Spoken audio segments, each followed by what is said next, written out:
নমস্কার, আমি বর্ষা। আজকে আমি তোমাদের সাথে ডিটেলসে শেয়ার করতে চলেছি মাটির জিনিসের ওপরে কিভাবে তোমরা কলকা করবে। তাই প্রথমেই দেখো, আমি এখানে থালা বাটি গ্লাস নিয়েছি। আর মাটির থালার ওপরে যেহেতু দানা দানা ভাবটা থাকে, ওটাই তোলার জন্য 0 নম্বর আমি সিরিজ কাগজ ব্যবহার করেছি।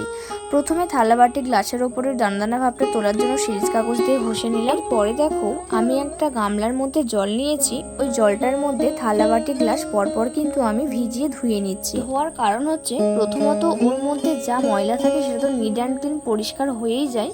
সাথে প্রাইমার কোটটা যেটা ব্যবহার করব তার জন্য কিন্তু রংটা অনেকটাই কম লাগে।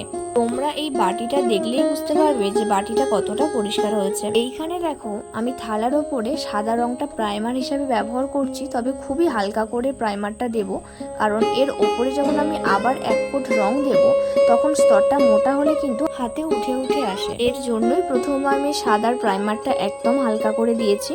তারপরে দেখো, আমি এখানে রেড কালারটা অ্যাপ্লাই করছি। আচ্ছা, এটা অ্যাকচুয়ালি রেড না, মেরুন কালার করেছি। আমার মতে রেড কালার করার থেকে মেরুন কালারটা যেন একটু বেশি ভালো ফোটে, তো সেই হিসাবেই আমি এখানে মেরুন কালারটা করেছি। কলকা করার জন্য পুরোপুরি বেসটা কিন্তু তৈরি। এইবার হচ্ছে কলকা করার পালা। আমি যেহেতু এখানে মেরুন কালার বেসটা রেখেছি, সেহেতু আমি এখানে ইয়েলো কালার দিয়েই কলকাটা করব।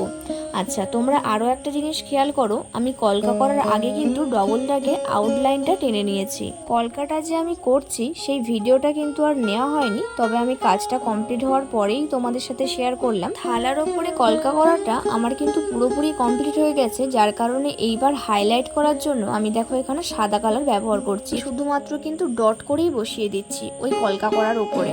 আসলে হাইলাইট না করলে না যেন খুব একটা চোখে লাগে না, তাই সাদা দিয়ে হাইলাইট করলে তার উজ্জ্বলতাটাই আলাদা হয়। আমার থালার ওপরে কলকা করা পুরোপুরি কমপ্লিট। তারপরে দেখো, আমি এখানে বাটির ওপরেও কলকাটা করে নিয়েছিলাম, এখন আমি হাইলাইট করছি। তবে আরও একটা জিনিস তোমরা লক্ষ্য করো, বাটিতে কলকা করার আগেও কিন্তু আমি থালার মতো সেম আগে আউটলাইনটা কিন্তু টেনে নিয়েছি, তারপরেই আমি কলকাটা করেছি। বাটির এই পর্যন্ত ডিজাইনটা দেখে আমার যেন কেমন ফাঁকা ফাঁকা লাগছিল, তাই জন্য আমি বাটিটার আউটলাইনের নিচটা এবং ওপর দিকে পুরোটাই ডট দিয়ে কিন্তু গোল করেছি। তোমরা অবশ্যই দেখে জানিও তো, এই বাটিটা বেশি সুন্দর লাগছে নাকি এটা গোল করার পরই বাটিটা বেশি সুন্দর লাগছে। এই যে আমি এইটার কথা বলছিলাম, তোমরা দেখে কিন্তু অবশ্যই জানিও।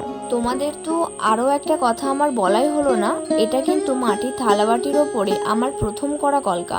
আমি এর আগে কোনোদিন করিনি, এটা প্রথমবার করেছি। তোমরা কিন্তু দেখে অবশ্যই জানিও এটা কেমন হয়েছে।